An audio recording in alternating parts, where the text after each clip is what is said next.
look good. I don't know if you know, I'm normally a fat guy, but since I lost all this weight, now I'm just arrogant. And by the way, thin people, that's how we view you, as arrogant bastards. I've lost weight. Since I've lost weight, I find I get two types of reactions. One group of people, they won't even say anything to me. They'll just go up to my wife and ask, "Is Jim okay?" Which sounds like concern, but I just hear judgment. Because to them, it's more likely that I'm sick than I would ever have any self-discipline. Well, obviously, Jim's not exercising and eating healthy. He must have cancer.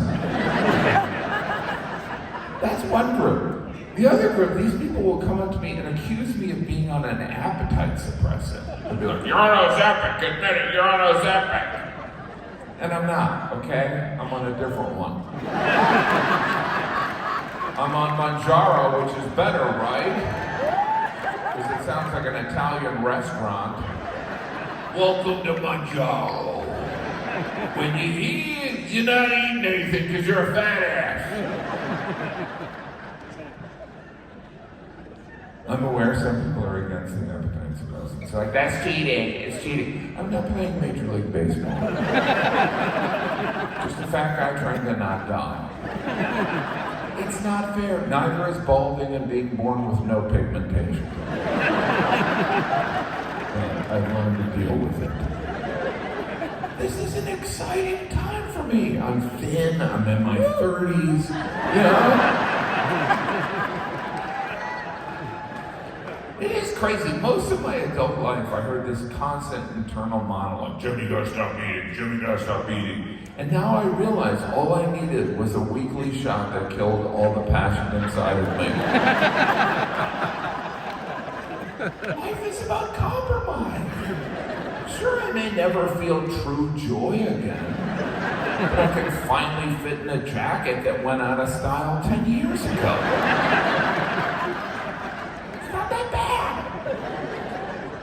These appetite suppressants are a game changer. Here's what's going to happen. All us fat people are going to become thin. Then we're going to mix in with you thin bastards. And when you're not looking, we're going to eat you. Doesn't matter if we're hungry. We just like to eat.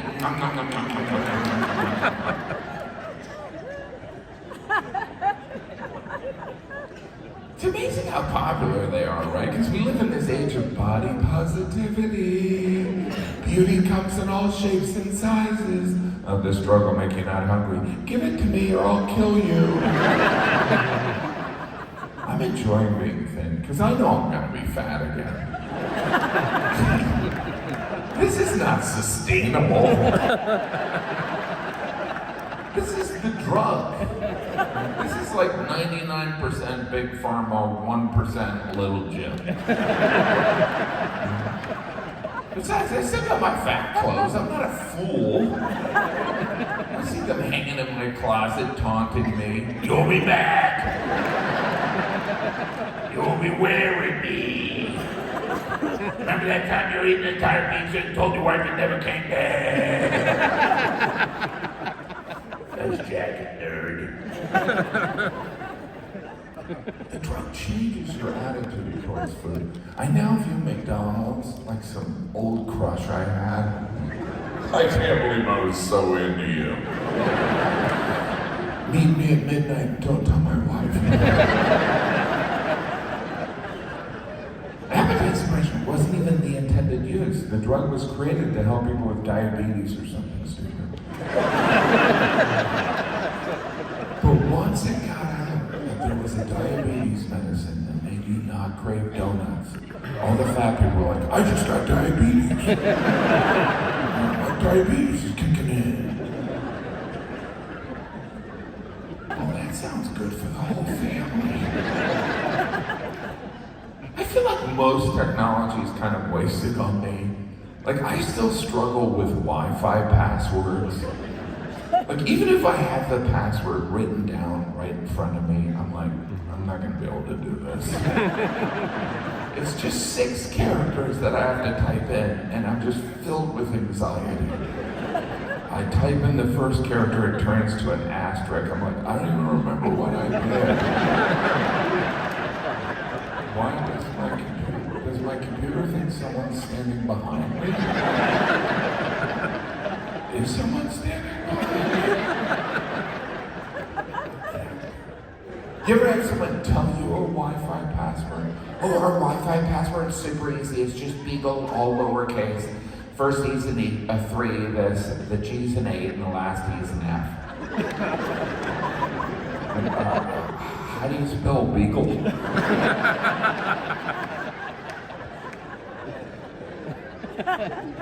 This technology is getting more complicated. I miss the simpler times.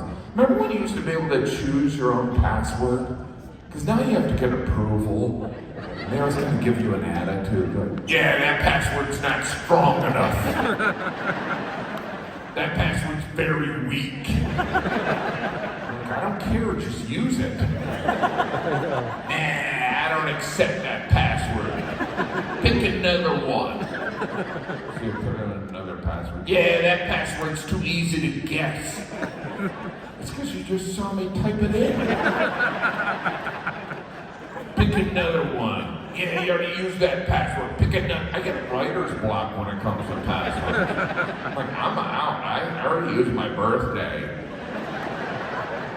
The criteria for passwords is ridiculous. Now your password must have a capital letter, a character, or a number, or a rabbit's foot, something your mom wore to her wedding.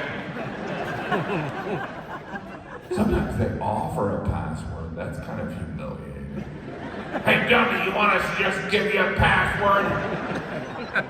Doesn't that kind of defeat the whole point? Well, we won't tell anyone. You can trust us. We're a faceless algorithm created by a multinational corporation. We won't share your password. Why are you winking? I'm not. I just got some dust in my AI.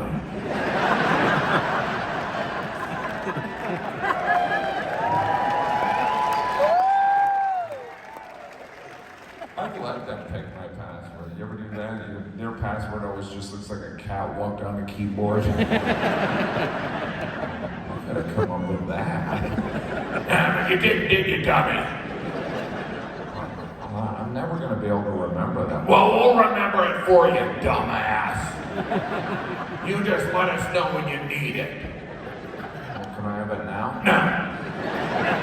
We don't know. You might be a robot. Wait, aren't you a robot? Yeah, but you don't know that. You're so dumb. You ever forget your password and then make you take that quiz with the photos? Yeah. Hey, moron! You see a stoplight and any photos? For a second, you're like, wait, what's this stoplight again? I was overthinking. I'm like, well, that pole can be connected to a stoplight. Is there partial credit on this? I usually just guess, but when I get it right, I'm like, I'm good at the stoplight. I made it to the next level. Now I'm allowed to check my own email.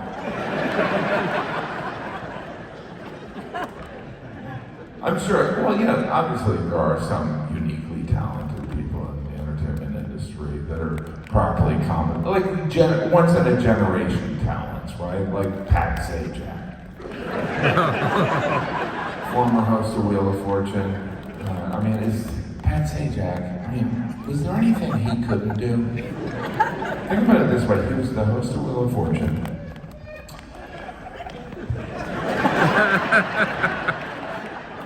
He was like a renaissance man. I'm sure Pat Sajak's a good guy, and I do love Wheel of Fortune.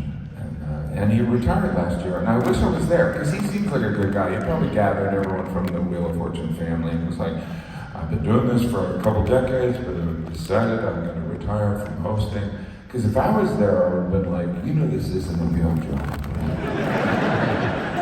You don't get to retire from playing hangman. The appropriate thing to do is to apologize and give back all the money. Because Pat Sajack had a good gig. You know how much he made a year? He made $17 million a year.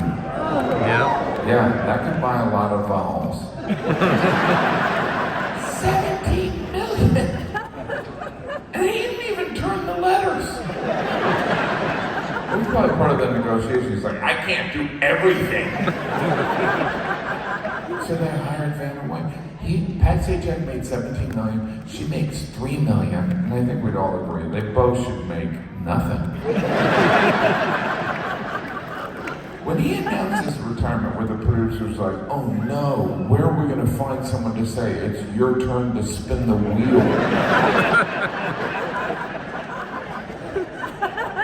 The good news is that Pat Sajack is continuing on as a consultant on the show.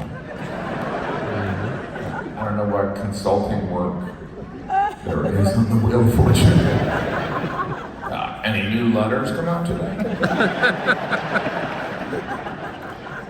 No, Pat, still the same 26 letters. Well, I'll be in my office. Great job. I love doing stand-up comedy. Occasionally I'll be hired for an acting job. Sometimes the directors of those acting jobs will say, I think I'd like to see you clean shaven. And I'll always say, I don't think you would. What you must understand is every man in here that has a beard needs that beard. Every man with a beard at one point looked in the mirror barefaced and was like, I gotta cover that up. Think about all the important historical figures who had beards, probably because they were insecure. Abraham Lincoln, Karl Marx, Gandalf, all had beards. Jesus had a beard. Jesus was probably walking on water, looked down, saw his reflection, and was like, Jesus. I gotta grow a beard. I'm not gonna get any followers looking like this. By the way, this is how Jesus walked. When Jesus walked on water, did he act like it was really difficult? Was he like, oh my God, you guys. I'm walking on water. Your phone, get this. Oh my God. Or did he have like kind of an attitude? He's like, that's right, bitches, look at this. Yeah, like early on, God asked Abraham to sacrifice his only son. God tells Abraham to kill his only son. And Abraham, like most fathers, said, all right, I'll do it. In his defense, we don't know what Abraham was doing right before God asked him. You know, maybe Abraham was going through bills and was like, who spent 500 shekels on Nintendo? And then right at that moment, God was like, Abraham, I want you to sacrifice your only son. And Abraham's like, gladly. Can it be a strangle sacrifice? God was communicating with Abraham from heaven. I don't know if he was yelling down. You know, did anyone overhear the conversation? Was there anyone up in heaven? Was Jesus up there? God was like, Abraham, I want you to sacrifice your only son. And Jesus was like, Dad, what the hell are you doing? And I was like, mind your own business. Pay no attention to that bearded hippie. Abraham, I'd like you to sacrifice your only son. And Jesus was like, Dad, you can't ask Abraham to sacrifice his only son. And I was like, that gives me an idea. Jesus, I'd like you to go down to earth and tell the humans I'm your dad.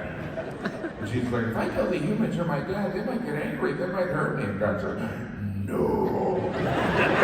Why did they do that? They seem so nice down there. Right, if I tell them you're my dad and they start to hurt me, you'll stop them, right? God's like, yeah, definitely, probably, maybe. Abraham was rewarded for his loyalty, right? He got to live to the age of 175. He died when he was 175, which is cool, but you know, his last 90 years. Brutal. 175. Do you think when they were first writing down the Bible, anyone was like, do we really want to put 175? I mean, we want people to read this. why don't we just put 75? That's a good run, Mediterranean. I can see that. 175. If you met someone today, and they're like, my grandpa lived to 175, you'd be like, no, he didn't. Can you imagine if you lived to 175? Yeah, retired at 60. I had no idea I had another 115 years to go. How much pickleball am I supposed to play?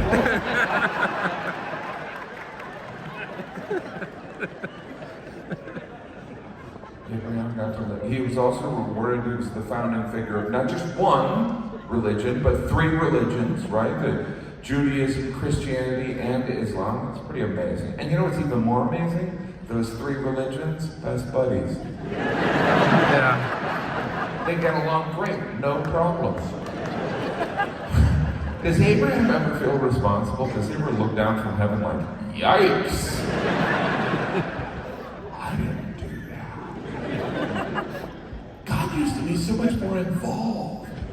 He was so hands-on, talking to Abraham, floods, plagues. Now he's just like, you know, I just put Jesus' face on a piece of toast. I just can't even. Yeah, they don't listen to me, I'm not gonna try. I guess the point I'm trying to make is I'm a Christian. And the reason I say that is to make you feel uncomfortable. Because when non-Christians hear me say I'm a Christian, they think, oh no. And when Christians hear me say I'm a Christian, they think, oh no. So it's a way to bring the crowd together.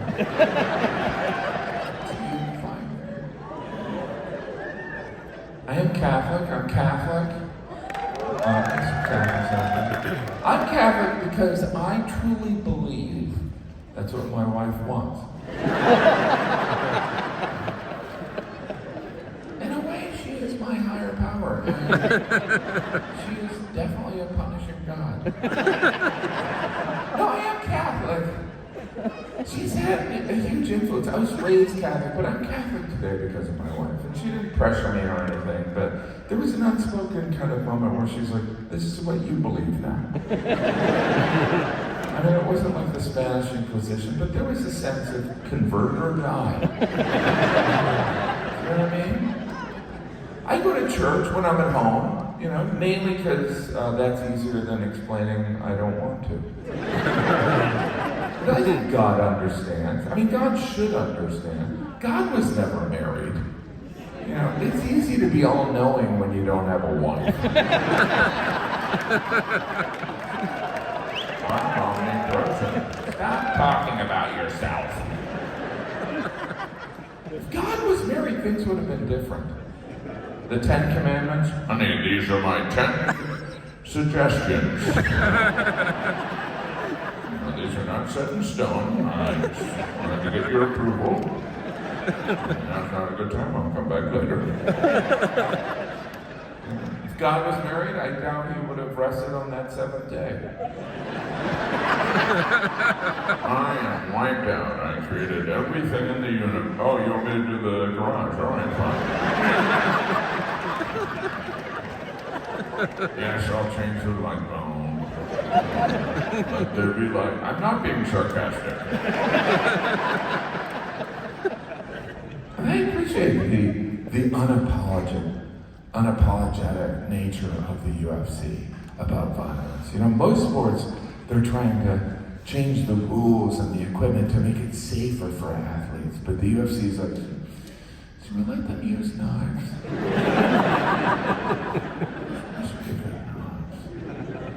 Most of the UFC fighters are mixed martial artists. I didn't know the art community was that big. It just seems like someone in a traditional art form didn't want to tell the MMA fighters they're not welcome. Oh, what kind of art do you do? I choke people out. Oh, welcome.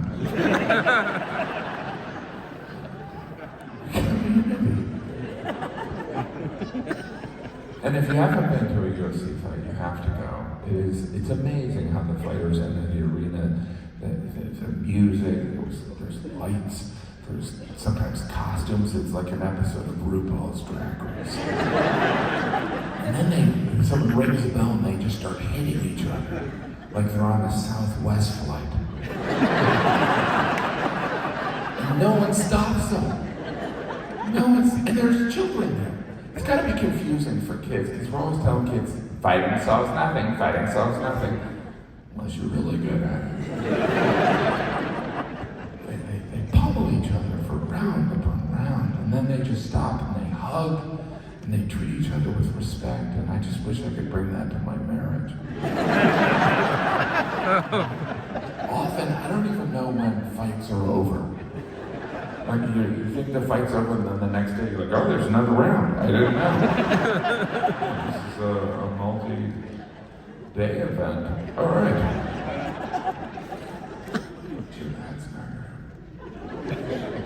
Thank you for coming out. I love traveling around doing stand-up, but I do need you to know that my life at home is horrible. I have 5 children. It's like hell. It's chaos. It's actually the opposite of this experience. Like when I came out, you guys greeted me with applause. At home, I'm not even acknowledged. And I'm not suggesting parents should be greeted with applause. That's not enough. I think parents should receive standing ovations. There should be an announcer. Please welcome the only reason you're alive. Because parenting is an impossible task. The expectations are too high. In baseball, if I have a 300 average, if I get a hit 3 times out of 10, I'm good. Yet if I hit my kid once, I'm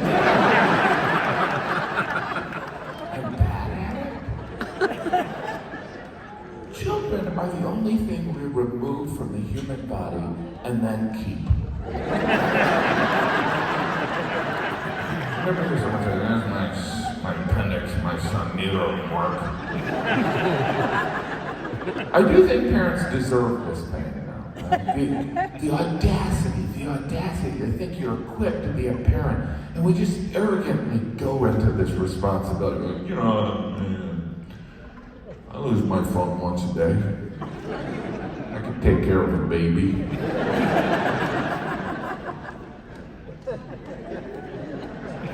Can someone call my baby?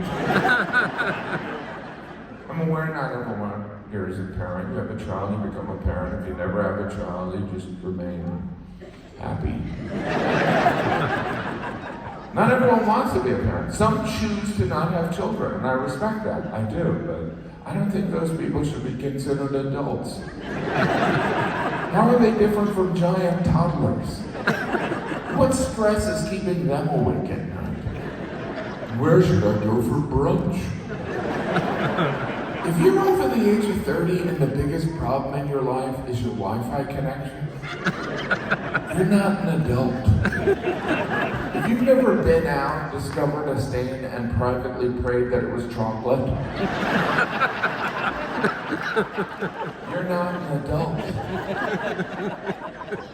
If you haven't bragged to your spouse or partner that you haven't had time to shower for 3 days, you're not an adult. And you might be a redneck. I was going to say that. One has a rich, fulfilling life, and the other is a parent. There should be a whole other classification. Oh, you don't have children? Oh, you're a junior adult. That was brunch. And babies, they're so fragile. The newborns, they're independent. You have to help them burp.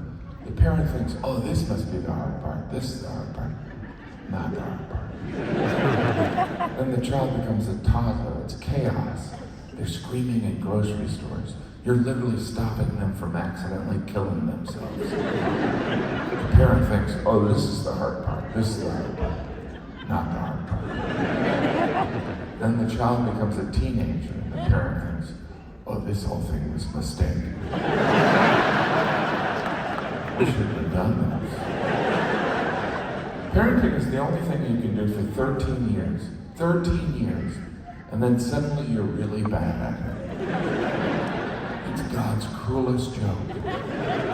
Because you know he's up there just sitting there watching. It's like, they think they're pretty good at the parenting thing. Watch this. Cue the hormones! Reminds me when Jesus was a teenager. You know, he used to vape.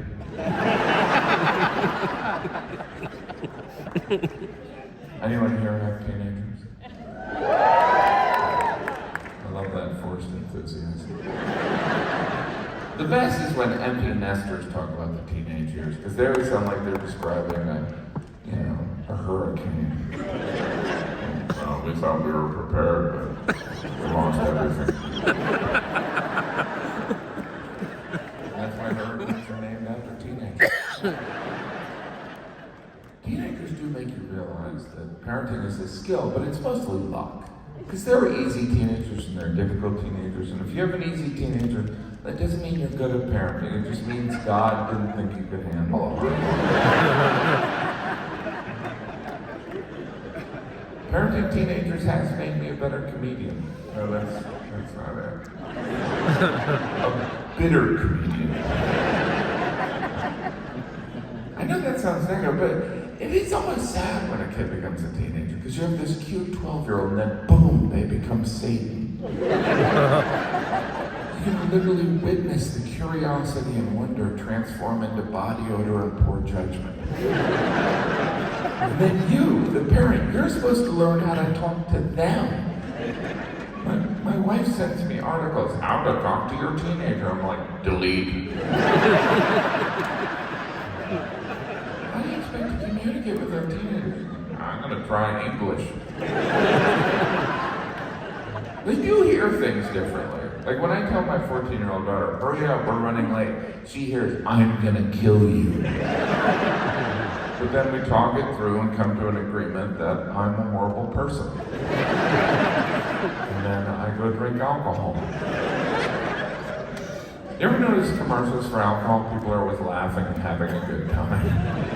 I just like to see one print ad that shows some expressionless father sitting alone at a kitchen table with a bottle of booze. The tagline would be like, bourbon, because you're trapped and suicide's off the table.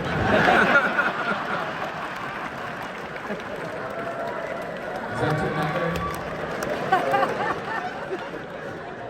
There are teenagers in the audience like, why the hell am I here? This guy was such a colossal dick.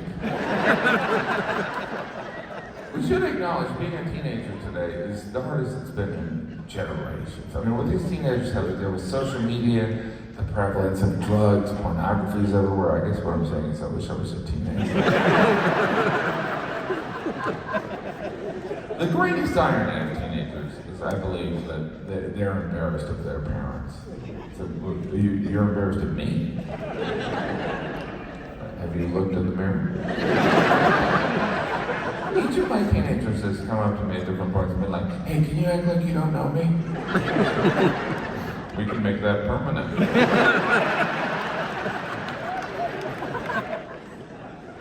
Men should be suspicious. Women discover they're going to become a parent. Men are told. Men find out they're going to be a father the same way they learn they have a terminal illness. Someone comes up and goes, you should sit down. And men have a similar response. How much time do I have? Of course, with paternity tests, now we can scientifically prove who the father is. But for most of human existence, the guy just had to believe what he was told. You know, I'm pregnant, you're the father. I haven't been home for 2 years. It's a miracle. Occasionally hear about a paternity test. You never hear about a maternity test. How do we really know who the mother is? The baby came out of my body. Well, then you shouldn't be afraid to take a test. Jim, that's the dumbest joke of the day. Obviously, paternity tests exist because some men are garbage. And you know, I tell you, as the father of 5, when I hear about these men that abandon their children, I am so filled with jealousy. There's no excuse.